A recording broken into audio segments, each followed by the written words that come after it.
Church here, and welcome to the Game Grinder, and today we're doing a pickup video, and I have to stop waiting so long in between my pickup videos. Not that this is a huge haul, but I got a few games to talk about, a few things, so let's jump right into it. So first up will be some new Shantae Collection editions. So of course, earlier this year, Shantae and the Seven Sirens was released, and Limited Run did the physical versions for this. The game was about 6 months ago, so of course, it takes about 6 months for Limited Run games to get out there, and I've got my copies. And of course, I'm ridiculous with my Shantae collection, trying to keep it as complete as I can. So I'll just run through the Shantae things that I got. So from the Limited Run order anyways, I got Shantae and the Seven Sirens, Collector's Edition for the PlayStation 4, and for the Switch, and I actually got an additional copy for the PlayStation 4 to open so I can display things. A little bit different for this release of Limited Run, they actually also had a Shantae plushie that I got. And then I'm not really going to go through them, but of course, Limited Run games always come with the bonus like art cards or trading cards, and this release was no exception. And with this set, there's actually 7 different cards, and each card has a silver and a gold variant, and I pretty much got all of those. I'm actually just waiting on one additional card that I had to buy online. And just to kind of make sense of all of this, I'm just going to show a picture that I took when I got all of this. And then additionally, Japan has their version of Shantae and the Seven Sirens, and I picked that up primarily because it came with a bonus item, and that's kind of what kicked off this. Now apparently I'm collecting other region copies for the Shantae series, so is what it is. But Shantae and the Seven Sirens for the Switch. And it came with this little acrylic standee. Then Play Asia was distributing the Asian region copies of Shantae and the Seven Sirens, so I picked up the PlayStation 4 version and the Switch version, and largely did that because it comes with more pre-order exclusive items, and these are a couple Shantae pop sockets. These you put on the back of your phones, and they're like phone holders.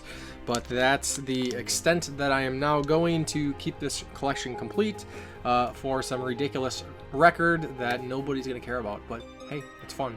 And then lastly, for the Shantae stuff, Best Buy also is releasing some of the Limited Run copies, but they have a variant cover, and so far only the Switch version's been released of that, and I picked that up, waiting on the PlayStation 4 version. So yeah, now I need to come up with a new display solution, because I have no more space for my Shantae collection. I actually have a plan that I'm going to use 2 IKEA cabinets, some modifications. I think it'll be pretty cool. So then moving on to some collectibles, one that I am crazy excited for is a Morgan Ansline figure from Darkstalkers that I was thinking I would never be able to have the statue because it's crazy expensive. Came out 3 years ago, and since then I've pretty much been monitoring eBay hoping for some sort of deal. A lot of these high-end figures I never really see price drops, but I lucked out on this Morgan nurse. I forget exactly, Capcom something or other, but I saw this when I first saw this figure. I had to have it. I'm a big fan of the character. I have the tattoo on my arm, and I absolutely love this statue. It was severely discounted because one of the pegs that holds her onto the base is broken. She's missing the thermometer in her hand, and it doesn't come with a box, but those are all sacrifices I was willing to make. I still need to try to make like a thermometer, which shouldn't be too hard. I'm not super crafty like that, but so excited to add this to my collection. And then also I picked up a couple Bring Arts figures. These are essentially like Figma's posable figures, and I've been wanting to get these 2 Xenogear figures ever since they were released. I got Faye and Ellie, and didn't get a crazy good deal on these, but I got a good deal, and I'm pretty happy about it, and stoked to add them to my collection because I absolutely love Xenogears. And then a huge shout out to It's Rocket Sauce. Not so much of a deal on this, although better deal than what you will find on eBay or other people selling it. But he was getting rid of some of his amiibo collection, and I asked him if he had the Cloud Player 2. Sure enough, he did. So I'm pretty happy to finally add this to my collection. I already have the Cloud amiibo, but the Player 2 was one that I missed out on. Pretty much sold out, and it's been like that since. So thank you for this. Then in my last pickup video, I showed off a few music boxes. Square Enix is now making music boxes. I picked up a couple for Final Fantasy VII Remake and a couple for Nier Automata and Original Nier, and they actually did 2 more. So there's already 2, or 1 for Nier Automata and 1 for Nier released, and they did another one. And there's actually 2 more coming out for Final Fantasy VII Remake, but I picked up 2 more for Nier. So I got the Nier Automata Vague Hope Cold Rain music box, and I got the Nier Replicant Nier Gestalt music box, Emil Sacrifice. So again, not really going to show much on these. People have uploaded little videos of them online if you want to hear. They're just really short segments of those songs, but I think they're pretty neat and surprisingly affordable. This is something I think they would charge more for, but I think maybe because they are so basic that they are as cheap as they are. Then lastly, for like non-game stuff, is the PlayStation 5 PSVR adapter, and this is so you can use your PlayStation 4 camera on the PlayStation 5, so you can do VR. If you have a PSVR, all you have to do is you go to the website, you put in your serial number, and they send you the adapter for free. So that's pretty cool. So if you have a PSVR, make sure you don't miss out on this, because who knows, this might end up like that one adapter for the Kinect, which is like pretty expensive now, I think. And now I can at least play my PSVR on my PS5 when I get one eventually, because I still haven't picked up a PS5, but hopefully soon at this point. Okay, so then I picked up a couple retro games, actually. It feels like it's been a while since I picked up any retro. Usually retro is things I get like when I go to conventions or from friends or local meetups. Of course, this year that has been pretty much non-existent. But I got a couple things. First one here was a surprise. This showed up in the mail kind of unexpectedly. Never actually got a response from Back in the Day Gamer about this, but I'm pretty sure he sent this to me because who else says keep it retro? And he sent me a copy of Golf Grand Slam, which is an Atlas golf game on the NES that I never knew about. And I'm actually a sucker for golf games. I don't know what it is. They're super chill. I like playing them with friends, especially. The Skins game on the Super Nintendo is probably my favorite golf game. I mean, of course, Tiger Woods golf games are really good. But yeah, he sent me this, and the reason why I believe it was him, because he didn't put a name on the package, was the post-it that said, keep it retro on the card. So again, thank you very much for this. Greatly appreciated, and I can get my golf on. The next up is a game that I wanted to get a copy of for a very long time. Just always trying to get a deal, because earlier this year I decided to run through the Wonder Boy and the Monster World series. I kind of hit a point where I couldn't continue because I didn't have the game, and just my luck, I finally got a deal, or at least I did get a deal, but I thought I was getting a better deal. This listing on eBay didn't specify that the game didn't come with a manual, so that's unfortunate. But I picked up Wonder Boy in Monster World for the Sega Genesis. 4th entry in the Wonder Boy series, 3rd entry in the Monster World, Monsterland series. And if you're watching this video right now, actually the Cartridge Club is covering Wonder Boy 3 Dragon's Trap as Game of the Month for January of 2021. You don't have to play the other games, and it is such a great game, especially the remake, which is kind of the focus of this Game of the Month.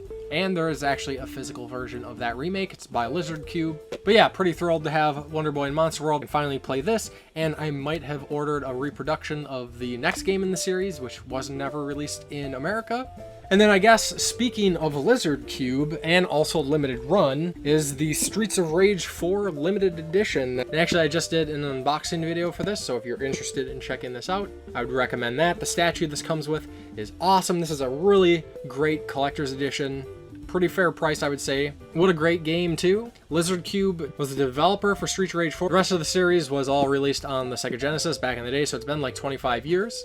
And they did a fantastic job on this game. Again, Lizard Cube has a great art style, and this is just a very robust game. Lots of replayability, unlockable characters, secrets. Pretty happy to have picked this up. And of course, as always, the art card comes with that. So then some more limited game releases, not limited run anyways, is a game that I ordered quite a while ago. Finally showed up. Pretty stoked to finally play this. I'm waiting for a friend to come over. We do hangouts over certain weekends, and this is a game on the docket, and that is Mother Russia Bleeds by Special Reserve Games. And compared to limited run just for their standard release, this is the release. It's limited run, you just get the game and you get an art card. Where they go all out, they do the slipcover. Usually they have a nice hardcover manual, and lately with some of their releases they've been doing extra goodies. So this comes with a bonus case. I think the game itself is in a steelbook, so they just gave you this as a bonus. This also comes with this art plaque, which, I mean, Sure, yeah, interested. And then one of those things I haven't seen in a long time, and this is, I'm assuming, related to the game, is a little like syringe pen that says Necro on it, and I'm assuming that has something to do with the game. And this is a pretty cool beat 'em up from everything that I've heard. Don't know a ton about it, but I know it's pretty violent and has that old school retro aesthetic, so looking forward to this one. And then lastly, for like the limited games, is Crosscode, which I ordered from Signature Edition Games quite a while ago. This year's just been the year of delays, and I'm not upset about it, so I get it. But looking forward to this one. This is kind of like a Zelda-like or an RPG. I think more like Link to the Past. And what's pretty cool about this is it also came with a bonus steelbook. And I've heard pretty good things about this game. Looking forward to checking it out when I can.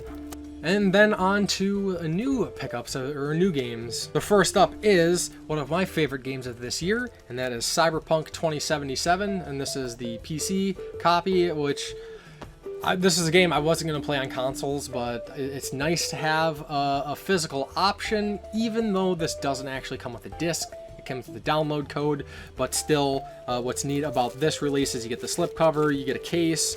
It also has a map and like a little kind of like guidebook, art book sort of deal. And additionally, it came with a steelbook as well. And Cyberpunk is absolutely fantastic. This is my second rank for Game of the Year of 2020. CD Projekt Red, of course, most well known for the Witcher series. And this is a first-person open-world game in a cyberpunk setting, and I absolutely love it. The story is fantastic. The characters are great. The side quests are great. That's what really CD Projekt Red does the best. It's characters and the side things, not just goofy fetch quests like are in most RPGs. And it is absolutely just a fantastic game. I know there's a lot of negativity surrounding the release on the base PS4 and the Xbox One, but a lot of that's been fixed now. I would say if you have a PC that can run high-end PC games, PlayStation 5, Xbox Series X, or PS4 Pro, or the Xbox One X, get this game. It is awesome. I actually was pretty thorough with my first playthrough and decided that I wasn't finished playing this game and decided to run through it again. So I'm actually playing through the game a second time right now. Yes, so totally recommend. And this was kind of not something I was dying for, but I thought it looked pretty interesting. More VR opportunities, and I've heard good things about it thus far. And that is The Walking Dead Saints and Sinners of the PlayStation 4 or PSVR. VR game based in, you know, the Walking Dead setting, not tied to the TV show or the comics or the Telltale series from my understanding, just kind of its own thing, which I think is great. Haven't had the chance to play this obviously, but looking forward to checking it out. And then this next batch of games were all pickups around Black Friday, so this kind of dates how long it's been since I did a pickup video. These weren't Black Friday, these were all before, because most retailers were doing their sales before Black Friday. I was able to order these all online. I believe I got these all from Best Buy, might have been GameStop or something. But go ahead and check these out. So another VR game, and that's kind of what I was doing, is I was taking advantage of these sales to kind of get more VR games, because I think they're gonna, not necessarily I'm trying to collect things because they're gonna be rare or anything, but these are gonna be hard to get eventually, and I would like to have all those VR opportunities on the PlayStation 4. And then I've heard this is probably one of the best PSVR games available. Jason of Corpse Flood Gaming, Chris the Old Ass Retro Gamer, John Riggs all spoke highly of this, and this is Blood and Truth. And this is kind of like a drama action game. I'm not really sure how to describe it, but I've heard nothing but great things. And yeah, definitely looking forward to checking this one out.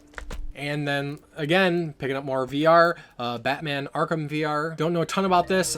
Jason of Corpse Flood Gaming said it's pretty good, pretty short game, and like I said, I got these all for crazy good deals. So I think each of these were like $10. So again, happy to add it to the collection. And then the last VR game I picked up from these sales was Concrete Genie. It's kind of like an adventure game. I don't know a ton about it, but I've heard pretty good things. And I think for the most part, I've gotten a lot of the kind of like highly acclaimed VR games for the PlayStation 4, but there's still a few more I need to pick up.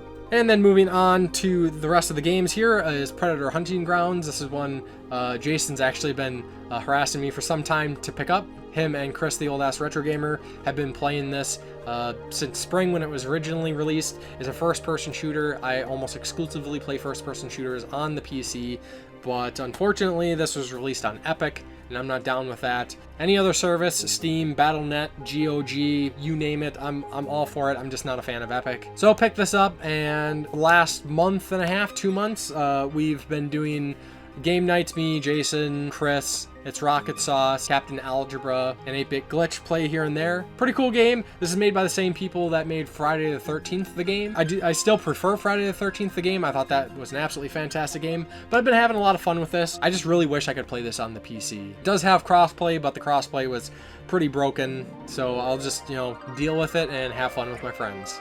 This is a game that I originally on pre-order, but trying to reduce my spending, trying to be responsible, especially as a collector. I try to chase those deals when I can. So this one I decided to hold off on, which I kind of feel bad about because I like supporting developers. But picked up the Medieval remake on the PlayStation 4. My friend Artificial Raven was a huge fan of the original. Tried to get me to play it for years and years. Just didn't get to it, and now I can in stunning HD. And then lastly, I picked up Ghostbusters, the video game remastered. So ending this off with a couple remasters.